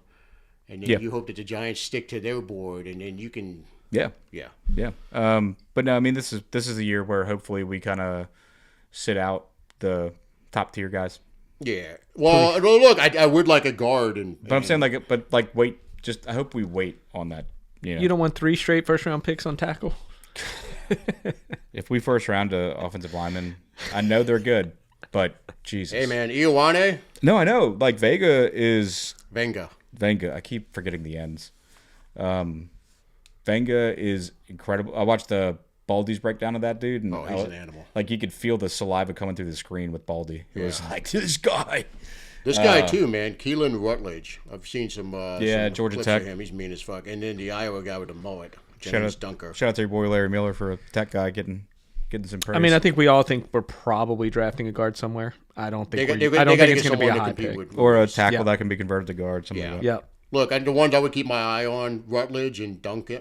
Those are the two. Just get their fun, and they just seem scrappy, and one has a Yeah. butt. But you're still the looking extent at of day my 3. analysis. This to isn't a me. position group where I'm For like us. singling out a single guy and saying like we got to get this I'm guy. only singling them out because one has a mullet. No. I'm saying And like the other one is, Baldy did a good video. there's no one where like have to have him. Yeah, you know. nobody. Center would love to, a center, McCoy can't stay healthy. Listen, yeah, like Would love one. the thing with offensive, if we do draft anybody, make it in the 4th, maybe 3rd, but do The it. 4th. But get a guy with skins on the wall. Like give me. Well, look, our guy's right here, Parker Yeah, Brills. give me a guy who's an We're all going to American. draft him. Watch. Either be 5th an- round. That would be funny. It's gonna happen. Either be an all American, have played at a Power 5 school where you've gone up against NFL type competition. That's all I want to see. I don't want to see the small Give school me an bullshit. Iowa guy. They always know how to run block. Yeah, Wisconsin. They're tough. They're always tough. Yep. Wisconsin, I don't know anymore. I don't know if they're still that Barry Alvarez, Wisconsin Maybe not. role that we think of. Anyway. But Iowa, always. Iowa tight ends, Iowa offensive linemen. Give me them all. But the way I feel about this is how I feel about the entire offensive line group. Whether it's All right, so let's dive into the next biggest group we're going to talk about, the edge rushers, which is up there with wide receiver. And a possible pick for us, right? An absolute possible pick. you talking about Bain. Bailey. Bain's going to. I think going back to what I said probably 2 months ago, I think Bain is going to make it out of top 10 now. I think that's going to come to pass. I kind of walked it back after initially saying it, but now I think he's gonna slip out of top 10. The only thing with him, I know the measurables are. I don't think it had scary. anything to do with the car accident or anything like that. I think Measurables it's are just- scary, but Well, let's start off at the top. So on this list, for this purpose, they have Arvell Reese listed as an edge. I don't think he's an edge. I still think he's a linebacker. either way, he's going before us. I don't see him falling. I don't either. Right now, he's the odds-on favorite to go second. Jets, yeah. It switched. See, It did switch, yeah. And- He's minus like 200 now. Yeah. For that spot. They canceled their visit with Bailey. Yeah. They're probably and so I guess it kind of points to that unless they're so sure about Bailey, they have a ton of picks. So maybe they needed the meeting for something else, knowing they're taking Bailey. That could also be the case. Yeah, but it's happened. Fascinating, though, that they did that. Yeah. If that's your guy, you think you want to be sure if it's the number 2 pick, but you never know. The most common thing coming out about Bailey is he's a liability in the run. So I don't love Bailey either. yeah, I would take him at 8 in a second. I would take him at 8 in a second, Bailey. If I had to pick I'm still I'd not. take The teams that are winning, really winning, pressure the passer, defend the pass. That's really what the teams defenses are killing it. You know, Houston, great defense, huge pass rush, great secondary. Seattle, obviously, Patriots, like those two things for me. His first step is faster than a lot of guys I've seen. You know, outside of Abdul Carter, or Michael Parsons. Like at 8, I'd be thrilled. I do have to say, if I had to pick one that I think will be the 10-plus sack a year guy, I think it's Bailey. That being said, I don't think any of these guys are blue chip prospects. I worry about how much he opens us up in the run game on certain downs, or are we drafting a guy at 8 to only be on the field for passing downs? You know, it's maybe it's something he can get better at. I mean, but he's going in the top 10, so it's like he's going top 5. He's not going to be there for us. He's not going to be there at 8. I'm saying if he was, I'd just go. Wouldn't even think about it. I'd just go up and get him. If he's there at 8, I most likely he would be at the top of my list, but I wouldn't trade up for him. I wouldn't trade up for any of these. No, guys. me neither. I'm not. I don't think any of them in a year with like when we talked about Mendoza and you brought up Stafford and Manning, I'm going to bring up Myles Garrett. Right. None of these guys are sniffing Myles Garrett's jock pre-combine, pre-draft, any of that stuff. So, or even Clowney. You know what I mean? Von None Miller, of them are that guy. like all those top 5 type guys. None of them are that guy. Right. yeah. I don't like Reese. I don't trust him. He, to me, is a guy without a position. He reminds me too much of Isaiah Simmons, not in the same style of play, but just in that, he can do this, he can do this, he can do this. Okay, well, what does he do well? What does he excel at? It's like, well, we haven't really figured that out yet. So it's like let the Jets and the Titans. I agree with that like 1,000%. But if he's there at 8, do you think we don't draft him? Nope. If he's there at 8, they will absolutely. We're going to take him. That's what I think too. So if him or Bailey are there at 8, they're taking him. I think they're going straight up and being like, "Wow, thank you," and going to get him. Now, do I think if he landed here that might be one of the better things for Reese? Yes, because I think he could put him in the spot that would suit him. Mm-hmm. But I'm not in love with him either. Like, I don't think he goes anywhere and succeeds. I think there's a good bust chance on him. Absolutely, yeah. He has the highest bust chance of anybody in the top 8 to me, like without question. Yeah. Bailey, at worst, you're getting like a 6 or 7 sack a year guy. No, he's fast. He's going to get sacks just from his speed alone. Yeah, but he could be, to your point, a massive liability in the run. He's going to fill up the stat sheet, but how many teams are going to run at his 20, ass? Think about him. There's plays where it'll be like Nathan Shepard and him on the same side of the field, nobody else, and you're begging your other guys to get off the blocks. If Bailey ends up on a team, but if you're wrong and he's a 12 sack a year guy and not a 7-8 sack a year guy, but he could be a 12 sack a year guy and also give up 5 20-yard runs. I love this guy, but that's Trey Hendrickson. I would still love to have Trey Hendrickson. Hendrickson's definitely better against the run. His numbers don't really support it. What's Henderson weigh? Like, because Bailey's like Bailey's like 240. No, I know he's a straight speed rusher. So that's about 250. There's no comp from Bailey to Henderson. I'm just saying, as far as his ability against the run, his ability against the run. Making a different point. At least they're both bad. At least with Henderson, you have to move 30 extra pounds. I guess, but he happily moves out the way. Yeah, he's just trying to get the quarterback. It's the one. It's the 1-2. Yeah, like the Max Crosbys, they don't exist. And the Myles Garrett and the Will Anderson. Well, they talked about they just don't exist. Yeah. They're very, very rare. None of these guys are close to that. It was like Rich Eisen. Somebody on TV was talking about the difference in the year. You had Trevon Walker, the guy that sure guy. He's a Georgia guy. Walker. I don't know his name. Let's go with Walker. Jesus Christ. Which Walker? Jalen Walker? No, the number 1 overall pick. Georgia guy. He doesn't know his name. Number 1 pick. The guy went Jaguars. Yeah. But he turned into a good player, didn't he? But it was got a big ass contract. But it was the choice between him and Hutchinson, and it's like Hutch. Okay. You know, and Hutch, you go Hutch. But it's like Walker had the bigger upside ceiling, as they were saying, but Hutchinson was more. See, that dude plays the run. Hutchinson was a more complete player. Yes, you know, 100%. You know what upside has gotten the Saints? Marcus Davenport. I know, but that's what I'm saying. I think like Bailey is an upside guy. Now at least he's not like maybe we say fuck upside and go Bane. And it actually works out. Someone in the top 10 is going to have Bane. You want to defend the run, get Bane. Seriously. I know, but that dude's going to defend the run. I can promise you that. There's a team in the top 10. Maybe it's us where they're looking at Bane's tape and they're saying, I don't give a shit if his arms are 5 inches long. This dude is a football player. Well, you know. so Underhill did a pretty damn good article, and it was about Reese, Bailey, and Bain, and it broke down all their plays, where they lined up, their success against the run and the pass from each formation. And with Bain, when he's lined up wide nine, he fucking dominates. Nobody can fuck with him. But when you got him up on the line, he gets fucking pushed around. Yeah. Like against the run too. Like and it's the arm length. They get their hands on him, he's fucked. But he's got if you got a plan for him. But he's got that ghost rush where he, dips the his shoulder. bend is. He doesn't even let people put their arms on him. So And that's what I said. The bend neutralizes any arm length, anything. Yeah. If you get lower than them, it's over. Yeah, if you got him lined up on a wide nine, his bend is going to destroy any time. that's the thing. I'm not. And that's the funny thing about this class. Like I'm not. Edge is usually one of the prime positions in every draft. There's none that I'm really in love with. Same. Yeah. I'm not either, but if one of those three is there, there's a chance we're drafting See, Bailey is edge rush. Even if Bain's there, that's The going to first be. two, absolutely. I almost- Bain, I almost feel this way. It's going to depend on who's depend there. on who else is I there. almost feel the same way about this edge class as closer to y'all how y'all feel about wide receivers. Like where Yeah, that's fair. no one really in my book deserves to be like Reese, Bailey. They're not number 2 pick guys to me. I agree with you. Agree. Like Corey, we're with you on yeah. that. Yeah. So it's Yeah. like if I Eight's think- not two though. We got to remember that. But I know. But even with 8, like I don't know.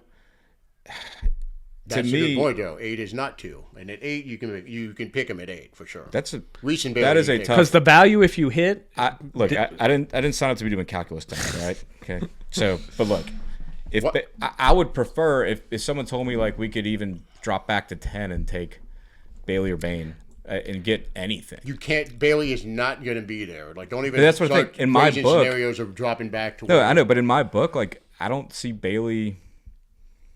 I don't see him much further outside the top. Let's 10, put it but this way. I think in other drafts we're going to use like, your stance on the wide receivers and ours. Yeah. If Tate and Bailey are there, I'm desperately hoping it's Bailey. Same. It's not even a question. I would pick Bailey over Tate. Yeah. Okay. Yeah. So that's where we I sit. wouldn't even think twice. Do I think there's a all pro here? Probably not. Yeah. I think someone would have to surprise me for there to be an all pro in this group. So You're let's just- talk about it. Let's talk about it in terms of poker chips. So everyone talks about the blue chip players and the red chip players, right? Those are the two most commonly used ones. So what's the poker chip in between those two? I think it's a green one, right? I don't know. I'm pretty sure it is. So to me, there's one blue chip player in this class. It's Jeremiah Love. There's a couple of green chip guys who If you're in the- this year they're up in the top 8, but on a normal year they would be a little bit behind like a Myles Garrett or any of the people you mentioned earlier. Reese, Bailey probably fall in that green chip area. Mm-hmm. Bain probably as well. If he just had 2-inch longer arms, I mean, Bain's a fucking blue chipper. That's not even in question, I don't think. But I it's the same thing with the wide receivers, but I don't think any of the wide receivers are green chips. Like Tate is red at best. Same thing for Tyson. Same thing for Lemon. Like to me, these two at 8, you sprint to the podium if they're there. If Tyson And look, one of those guys is going to be really good for sure. there's a lot of ifs in this class. Like if Tyson had a clean bill of health, he'd be a blue. I don't know that. I mean, based on what people say about his skills and his, Dude, 2 weeks ago, there was talk about Tyson, and I was talking about 20s. like slipping into the second round. Yeah. And then all of a sudden, this workout where, by all accounts, he didn't run a 40. He did no athletic testing. Yeah. He ran some routes and showed that he was healthy. I didn't even like that the thing where he was doing all these juke moves and everyone's like, "Oh my god, look at this." I'm like, that he'll get his ass put on the ground. If he does that shit against a pro, they'll be like, "Stop moving, let me just knock you out, dude." Like I really think the kid has an amazing. Look, he's talented as hell, and I will talk myself into him if we end up picking him. I'll have a couple of whiskeys and just be like, you know what, fuck it, he'll be good. we'll get into it. yeah, that's just where you hope the Saints are right? Exactly. If they do it, you but just put it I in. don't. I'm saying it right now while I'm of sober and somewhat sound mind. I don't want him or any of the other wide receivers at 8. Me neither. Now I am going to plant my flag on somebody I absolutely do not fucking want in the first round, and that's Keldrick Falk. That dude reminds me entirely too much of like Davenport, and I don't want any part of that dude. Yeah, the rest of this, I mean, you got to go deeper. Like it's kind of it's very the parallels continue. Like the second round type of guys that Zion Young. We talked about him. We talked about Zion. That was a guy we took in the Lawrence second from round. UCF. Yeah. I'll be honest with you, never watched play. Now the two guys I did watch play a lot this year, Cassius Howell and R. Mason Thomas. Yeah. So like, I love R. Mason Thomas. That dude plays like his hair is on fire. I think Animal. the more sure bet from this draft, whether it's going to be, who's going to be the best, Reese, Bailey, Bain. Howell's fun. There's much better chance that the best edge He's in got this, shorter arms than Bain. very, very good chance Yeah, that so the best edge in this class comes from outside of those, 3 guys. Maybe they're starting a trend.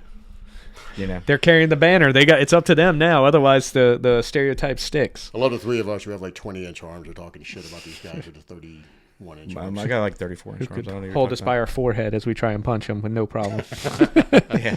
All right. I got long arms. Come We'll slide on to defensive tackle, another sneaky position of need. Caden McDonald. McDonald, I think. Love him. Yeah. I think we I'll say this.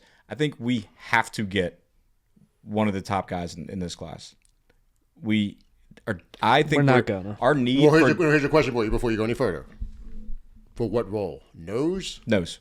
Okay, so nose, you don't need to spend a top 2-round Right. pick. You can get him in the third.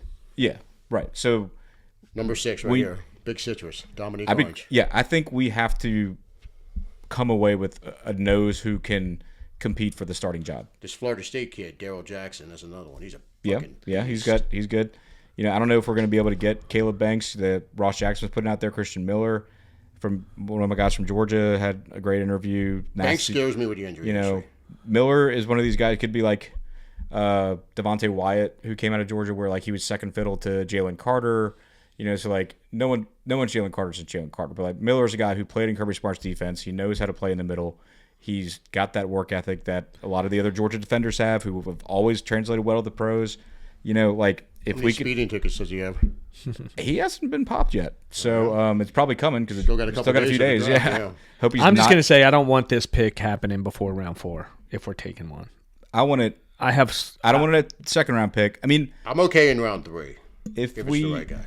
yeah, I just feel like, well, I mean, it depends how it falls, but like wide receiver corner for me. if Yeah, Orange, you're right. If Orange, I'm okay with Orange with a 3rd-round pick. yeah, I mean, Like if you It go, depends- let's say Love happens. Like depends how both the of y'all board falls. clearly want because Max is trying to set the draft up where Love makes it to us. So like, let's just say for there's a the sake of distinct argument, possibility. I think it could happen. I believe it could happen. I don't think it will, but I think he could get there at 8. You didn't address a position of need there at 8, at 8. I That don't is want a not a- position of need at 8. I want the best player available. That's fine. I'm just saying you didn't address holes The that we teams had. that try to do need at the top 10 pick are stupid. Like the players are so good at that level. I mean, at least at that point before they become bust, if they're bust. But like That's the best quote ever. Wait, are you going to give us one of these quotes? That one was good. I mean, Before they come bust. Time out. They're not all good. My point is they're not all Minute 12. Yeah. 112. Flip that. They're not 112, all good because there are busts. I'm saying that, but Yes. the projections in the top 10 are Zach, so good. if you're listening to this, please, we're an hour and 12 into it. Go ahead and clip that. Yeah, need a some quote. people don't reach high enough. No. Yeah. But like they're so good. If you're like, I really like Jeremiah Love, but we could use another cornerback. Like, stop it. I get your point. I'm just Stop saying it. I don't agree with you often. If it's but not goddamn one it, of that the- was good. if that player you have ranked significantly higher, I agree 1,000%. If you generally They're the same rank, yeah. Like, if it's a similar rank, Yeah. then you take something you need before if you have them similar on your board. But yes, never reach for a position of need over a better player. Not I in the agree first. 1,000%. Ever really, in my opinion. well, I mean, if it's third, fourth, but everyone's so close on the right. rankings at that point. At that point, you're just your scouts are viewing it different than other scouts at that point. It's Yeah, just and that's the whatever it thing. is. We'll never know what the Saints' big board looks like. Right. But if it's me personally, I'm taking Love all day because I want the guy who has the best chance to be an All-Pro. And to me, that is Love. He's the best player in the draft, hands down. I don't think it's close. No one else is close to him. It's funny because I feel like it went a couple months ago where people were saying the two best players in this draft were Love and Downs. Like, I've been saying that for like a what did year. Downs do in the past 2 months to get worse? He just like- didn't work out. That's it. Proved No one's yeah. talking about. I mean, like nothing happened.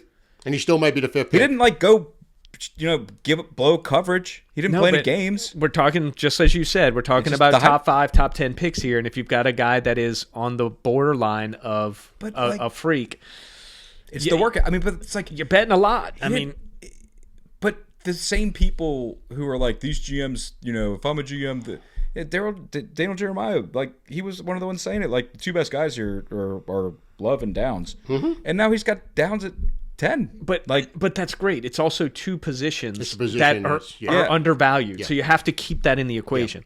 You do. I just haven't heard as much talk recently. I mean, it's Caleb the draft. Downs is not Sean Taylor. You know what I mean? Like, No one. See, No that's one's the- Sean, no one's Sean To Taylor. Nick's point, that's Yeah. the difference because Love would be the number one running back in most classes. Downs would not be the number one safety in the same that Because same even ratio of Hamilton, I was classes. looking back through past drafts. Hamilton's 6'4", And he went 14. 14, Yeah. right. That's you where know? safe. That's where like elite Malachi safety go. Starks went 23 or 24, whatever the right. Ravens were last year. Like you can look at You the know? last 10, 15 years of safeties, and Downs isn't the best safety in a couple of those. But you years. can say like if Malachi Starks came out this year, who would you rather? You know, probably still Downs, but like Downs. Probably, yeah, but are they 20 picks apart? You know, I'm Now, just saying. that draft was a lot stronger though. yeah. Yeah, Downs taking a safety in the top 10 is a It's risky. that's a risk. Great player, but you know, Well, back to the defensive tackle. So one guy that's Peter Woods, because if you look at the mock drafts and the prospect list going into the 2025 season, more of a three. Peter Woods was in the top three Yeah. in just about every list. He's more of a 3 technique, And right? now we're looking at second round by all accounts. So He played in a 4-3. Like he's not a nose guy, right? no, he's not a nose. Yeah. But he played some edge actually. He could be a 3-4 defensive end. We need one He's of those kind too. of Brazil, if we're being honest, because he played a little edge. He played some three techs. Peaked in high school.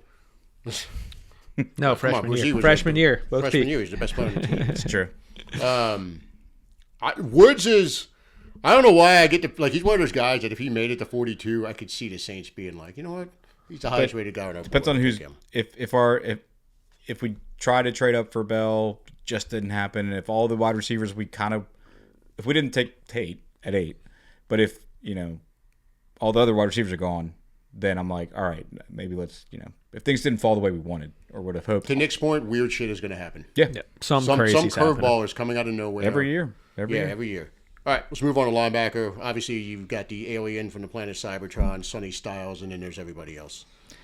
Yeah, I mean, And if he's there and we take him, I'm not mad. But I'm not mad at that at I think all. he's kind of like the only linebacker I'd be okay with, just because of how we're made up now. Like if we hadn't signed Caden, then no one else is getting on the field. right. So yeah, he's the only guy. I love Jacob Rodriguez, but they're talking about him as a possible first-round pick now, which is kind of crazy. But I wouldn't be okay with even anybody other than. I mean, Styles the only linebacker I'd be okay with drafting. Everybody else, you're gonna spend one of our 5 remaining picks on, or I don't know. It doesn't make sense to me. I go back to what I said a couple weeks ago. We're not using all 8 picks like we did last year. But we're still- going to package up and get we're going to pick 5 players, I think. You still, whether we play him, trade him, don't think we're trading him. Nick and I have talked to that. But Werner's still in the roster. You got Stutzman. You just signed Caden, and we were high on Jalen Ford last year before he got hurt. So like, I You love him. like he played so well in the yeah. preseason. So it was- like, if we touch a linebacker, I'm like, No, that's a great point. I agree with you 100%. It's Styles or bust. If you don't get Styles, don't pick a linebacker. yeah. I mean, I think we can probably skip over the rest of these guys. All right, corner, wait. passive position. Possible One pick, thing we yeah. talked about it, Mock, but Harold Perkins, star possibility, a linebacker. I think that's because he was our choice in the fourth. He's the fourth. We could find him in the 4th, then I'm fine with that. Anyway, we can go to corner. No, I'm good. Thank you for bringing him up. Yeah. Would love to pick him in the 4th round. Yeah. Once you get to the 4th round, I would absolutely take him. Nick and I have talked about it. We've all talked about it with the star position. Yeah. Because I wouldn't want him. I don't know if it would work. Like, don't- but I'd love to see it. Might yeah. not, but with that speed and like, I just Yeah. feel like he could be a menace at the line. I'm of saying scrimmage for don't him. draft him to come in and just be one of the 2 guys in the middle. Like Right. you're drafting him for a very specific purpose. Correct. You know what's refreshing, though? This is a complete side note. The amount of players this year that you're hearing grew up Saints fans.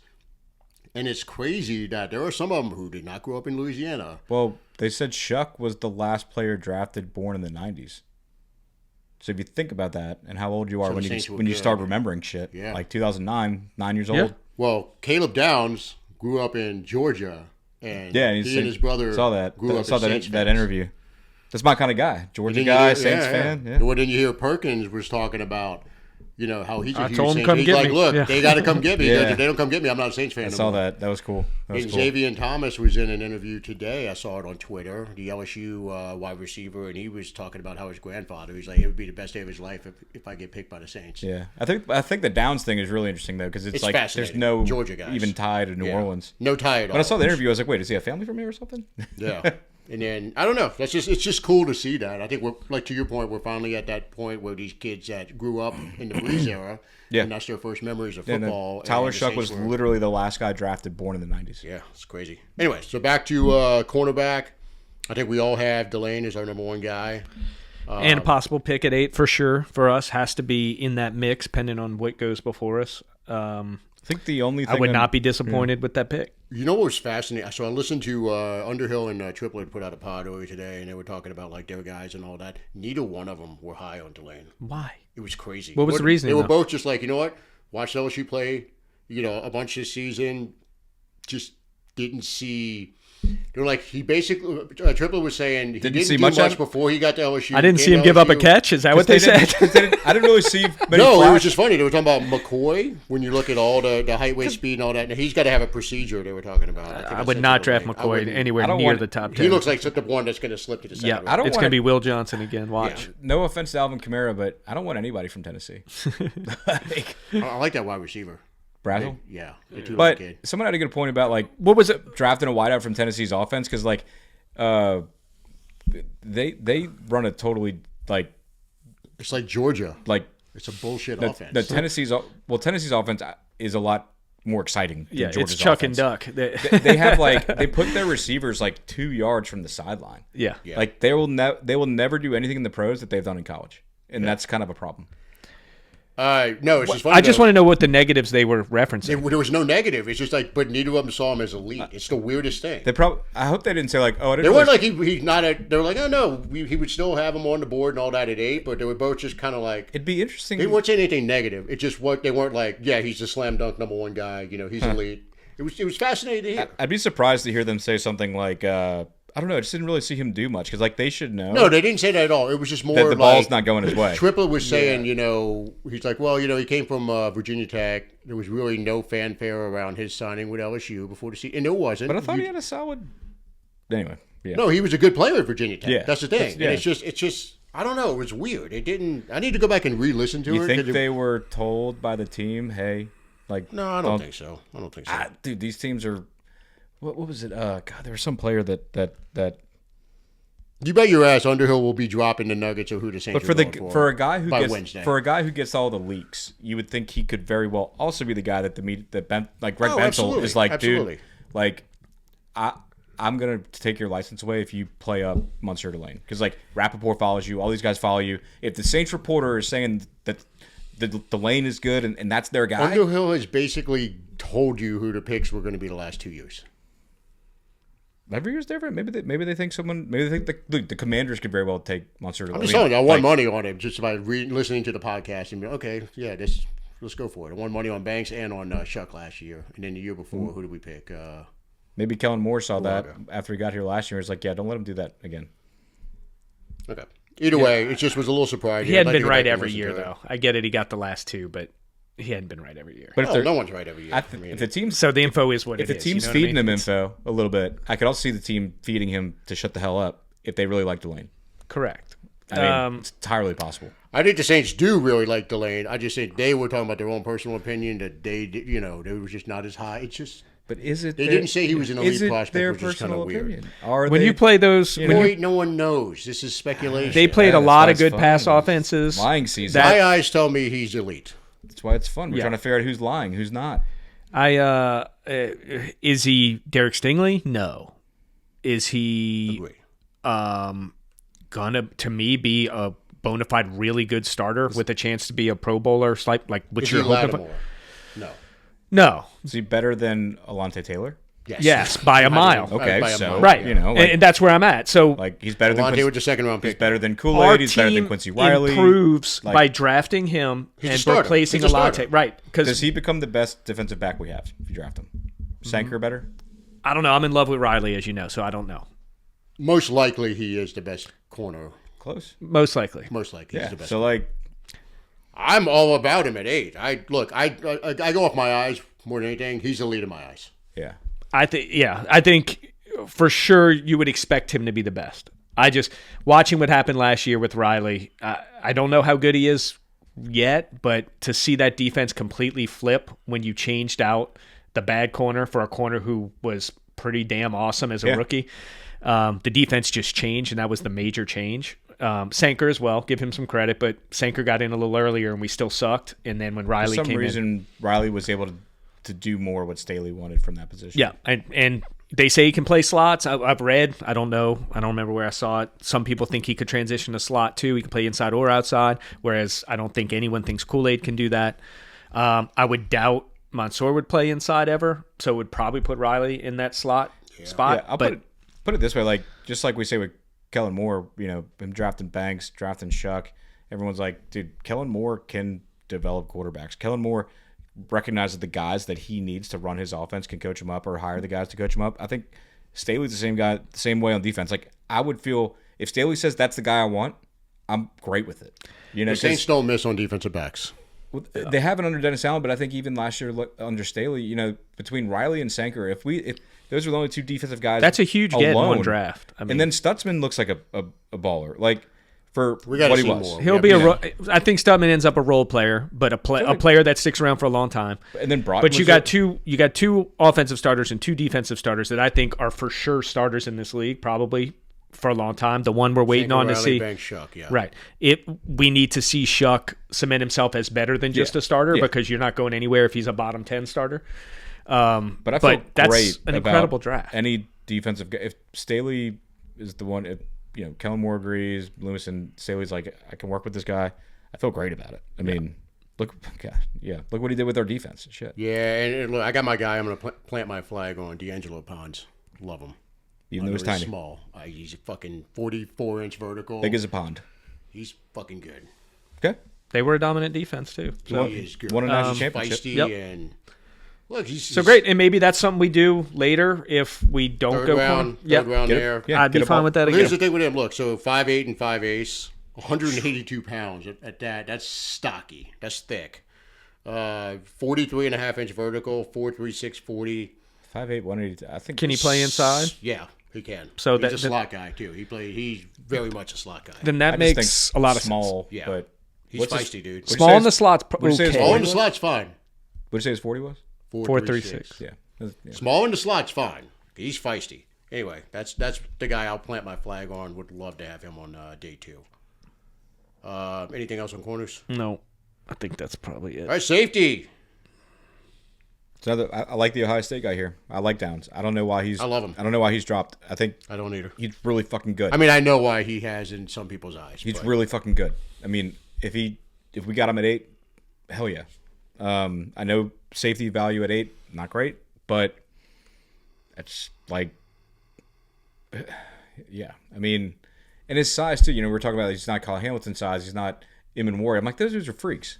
Like, yeah, but this is a top Justin 8 pick. Reed. Like, they're the same size. So he's basically Who? Reed. Oh, Justin Reed. Yeah. He's basically the same size Jamal Adams was when he came out.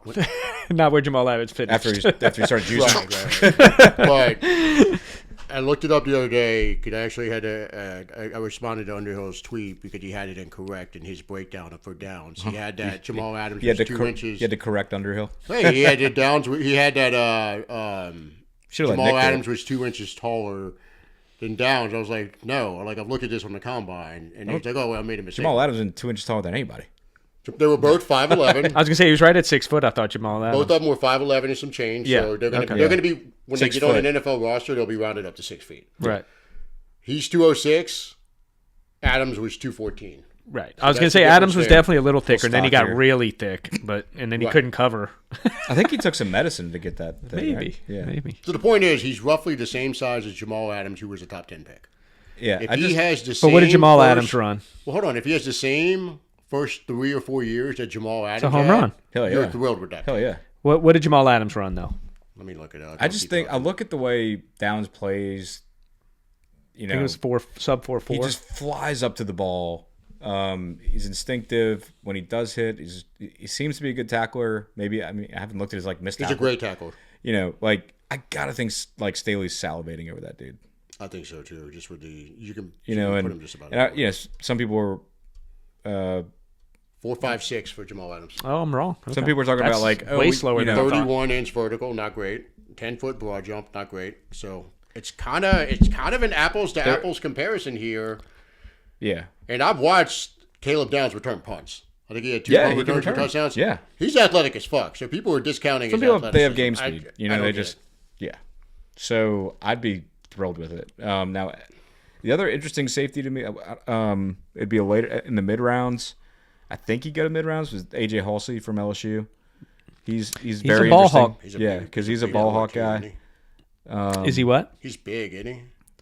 I don't know. He's like 215, I think. I feel like he's skinny. Look, that defense was legit until they got injured, like really legit. And I think it's downplayed because LSU sucked this year. 5'11", 215. Hell yeah. Yeah. So he's basically the same size as Jamal Adams. Identical. He could inflate as a pro too. So he's 9 pounds heavier than Downs. Yeah, like if we don't, end up 4'5", with Downs, 240. If we don't end up with Downs, and he's there depending on how the board falls. If we missed on guys we're hoping for. Yeah, but here's the thing, though. I just don't know if you need to pick. If you're not going Downs, it's kind of like linebacker. You don't have to get a safety. Who do we feel good about starting at safety? We're set at safety. We're set at safety. You really it's don't. Sanker and Reed. Sanker and Reed. Okay, but it's like linebacker. You don't need to force it. Yeah, you can only draft so high for depth. Yeah, if one falls, like you said, and you have him best player on your board in the 3rd round, okay, go for it. Yeah, but Keontae Scott's a fun one from Miami. He ran fast as shit, actually. Let me see what. He's almost 25. Good lord. 4.33. That's flying. 5'11", 191. Small. There's a cornerback. That's small. That's Bob Sanders. One of my Georgia guys. 5'8", bro. I know, but he was 188, but he hit like a truck. It didn't matter. One of my Georgia guys that we was he 200? Yeah. Awesome. We played. I don't think he was officially the star for Kirby, like but Dalen Everett from our team was just always around the ball, and he ran a 4.38 at the combine. And he's a solid player. Yeah. So, Bob Sanders, 5'8", 204, 4.35. Injured every year. It sucked because he was so fun. Yeah. He was incredible. Okay. That's pretty much it. I don't think we need to talk about We covered it. Punter. We drafted. Isn't there a kicker we're drafting this year? Some kid. There's that kid that ran a 4.4 at his workout. Yeah. That's all. Like Taysom Hill, but and he kicked a 65-yard field goal too. He draft the kicker, and that would be the ultimate curveball. The next Taysom is actually not a QB; he's a kicker. It's actually that would be awesome. The ultimate anomaly. It's a black kicker who ran a 4.4 and kicked like a 70-yard. You don't see that. Like it's just. You saw the photo of him. He just looked like any position player workout freak. Like dude's jacked. Oh, he looked like a wide receiver. Yeah. All right, final pick. Who's your pick for the Saints? Yeah. Hold on. Give us your cloud. Your 3. Your order of preference though. First preference is Love. Second preference Downs. Third and Delane. How about you? First preference, we'd have to get lucky, would be if Bailey fell to us. Second, I'm probably trading down. It would be my you preference. would put Bailey ahead of the trade down. Yeah. Let's just say when you're tossing it. I don't know how I feel about putting trade down as one of these 3. I feel like it's a cop out. Well, I think I think we got to go player. Player. There's a good. We're asking for 3 players. Is trade first name trade, last name down? I don't think he's in the draft. Yeah, give me a player, damn it. No, I'm with Corey on this one. I hear 3 you, players. but there's no one I love anymore. I don't love any pick. Okay, trade down is automatically. Your boy, trade Bain? down is automatically ranked. Not at 8. No. Wow. I love Bain, but if I get Bain at 12 and pick up a pick, absolutely, I'm doing that. Do you have a first and second? No one comes. I would go if I have to pick a player. You do. Y'all are picking players that aren't going to make it to us, so I'll go Not necessarily. Bailey, most likely, or projected not to be there. I'm going to pick players that aren't projected the to be there. over-under You for got Bailey as your first one. He's less of a chance not projected to be there. than the over-under on where Love goes is 4.5. What's Bailey's? probably 3.5. So you think Arizona drafts him for sure? I think he goes with 3, whether it's Arizona or trade up. 4 is his floor or his ceiling to me. He doesn't go any. So I'll go. You got Bailey 1. Yeah. Well,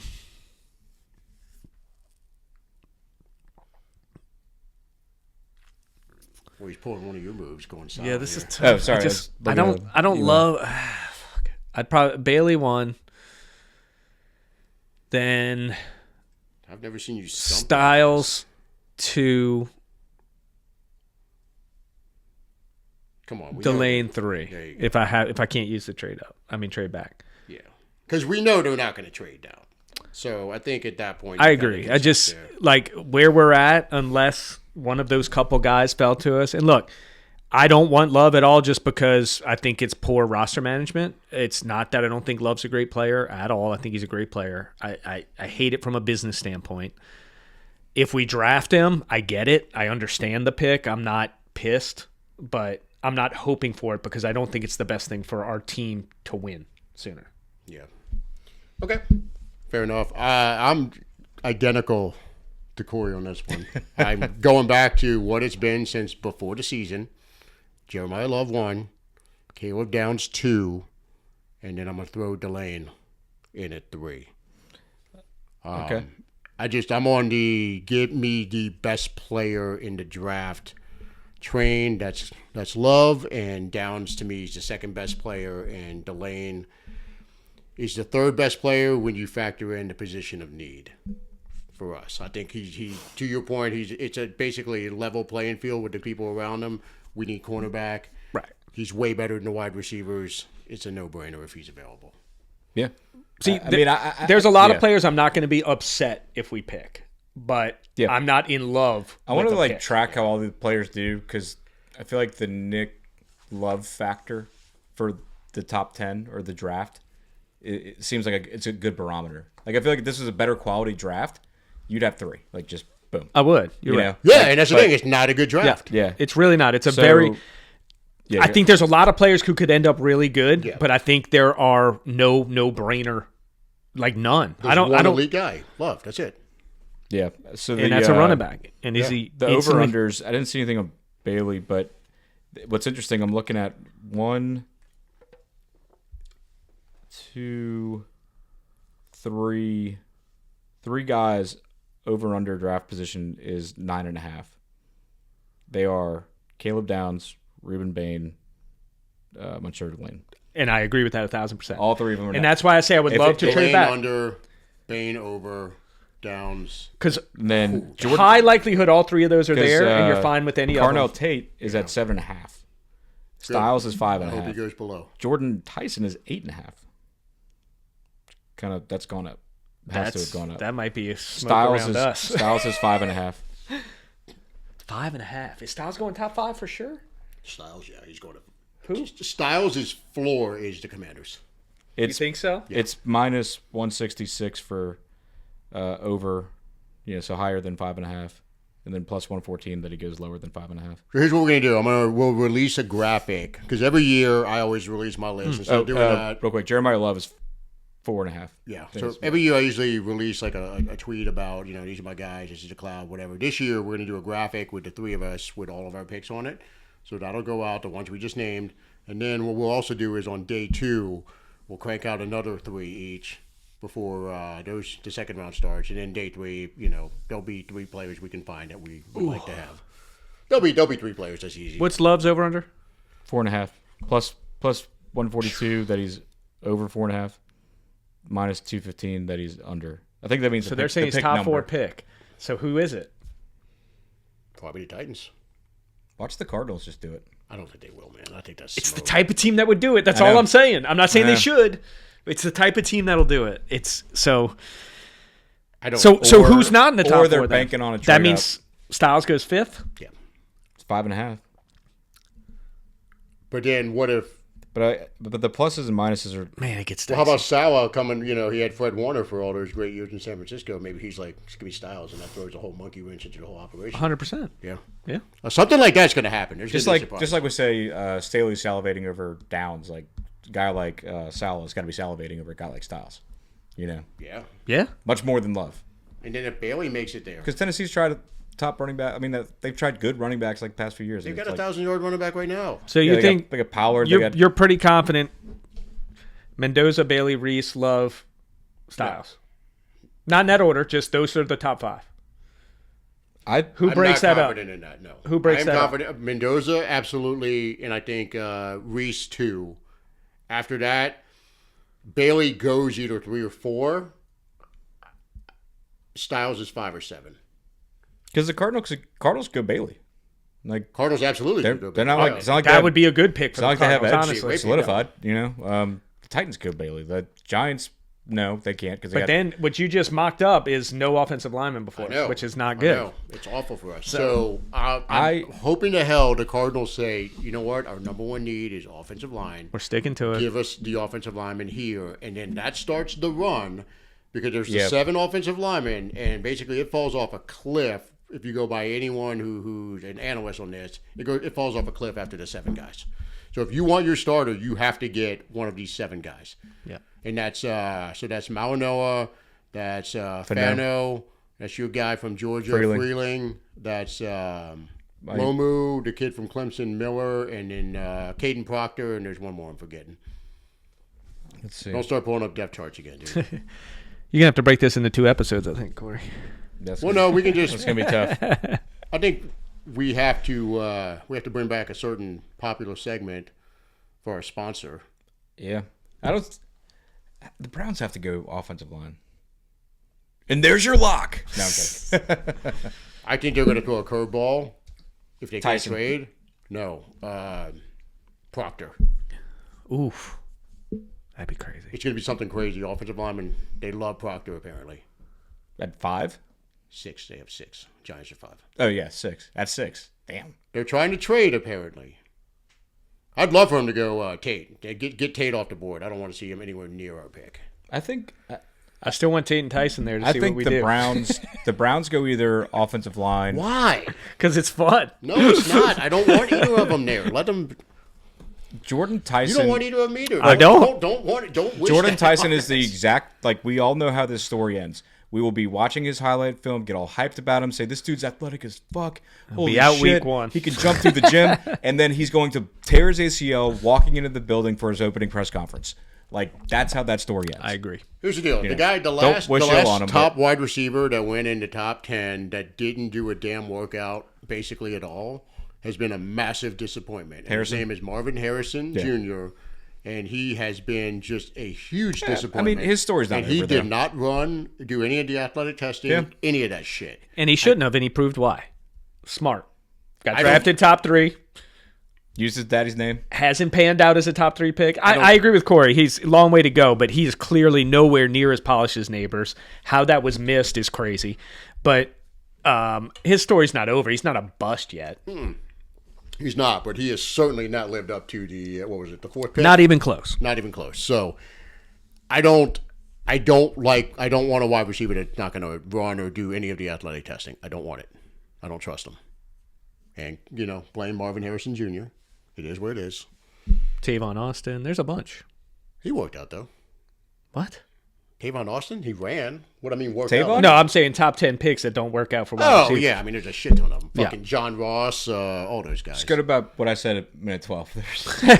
There's busts. Like, they're top 10 guys Until they're a bust. That's Unless what you they're- said. unless Until they're a busts. bust. Yeah.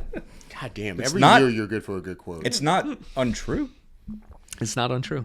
It also didn't need to be said. All right. Let's go ahead and wrap this one up. I think you're right. Can you go ahead and give a shout out to our sponsor, our wonderful sponsor? Yeah. We are, do you want to like regular shout out or like do like the shout out we talked about doing? Whatever you want to do. Hey, make it a Corey. It's a Corey's I lock. think it's a good time to transition to your Think it's your been alter ego. think it's First been of the year. We're not going to count this. You think one, it's been a little too long since we've heard the chain? Yeah. Heard the chain. And look, this one's not going to count against your any tally, so you have no pressure on you at all. It's just a warm up. It's a warm up. Okay. Now Let you me, know Shane and Charlie and Zach and those guys will probably be betting. We're gonna if give they them. can. We're gonna give them something they can work with. This will be. We're not. We're not putting our own. But you'll see. Just stay. All right, let's go. Corey's locks. Surprise! We are back for a draft lock, and we got a special one for you guys. because I'm gonna lock in. We're all talking about it. All we want to know is who are the Saints going to take with the number 8 pick in the draft. So I'm going to lock you in that, okay? But one of the funnest things that our loyal followers love to do is bet on the lock. So we're giving you that. We're giving you everything tonight. So first, we're going to give you the lock that you can bet on, and we're going with a 5-leg parlay. Let's go.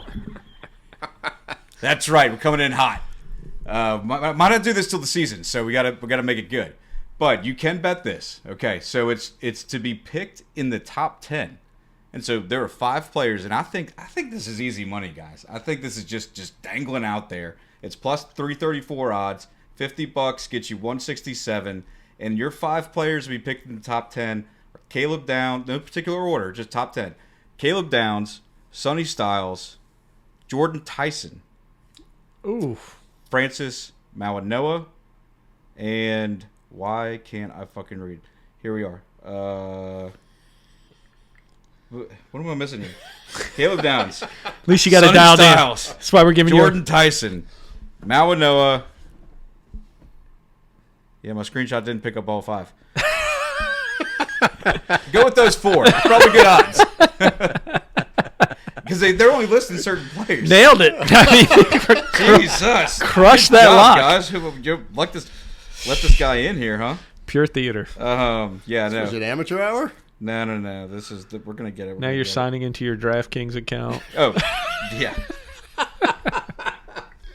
Oh, Mansour Delane. He's the kicker. Okay. He's the 5th. That'll get you up to that 334. So I had to pull the app back up. So Sonny Styles, Caleb Downs, Jordan Tyson, Mawanoa, and Mansour Delane. $50 bet. You can bet on that. Okay, so that's one you can bet on. You cannot on FanDuel bet on who the Saints are going to pick at number 8, but we're going to lock that in because it is the draft block. It's our last draft episode, and so I'm locking it in. I know who the Saints are picking. I know. Okay? You want to tell the good listeners who the sponsor is? The sponsor of this segment is the Norton Leatherman Spine Center of Louisville, Kentucky. Dr. Paul Silvestri. So the guy who the Saints are going to pick is one that we hadn't really been talking about until recently as a viable option for us. The number 8 pick.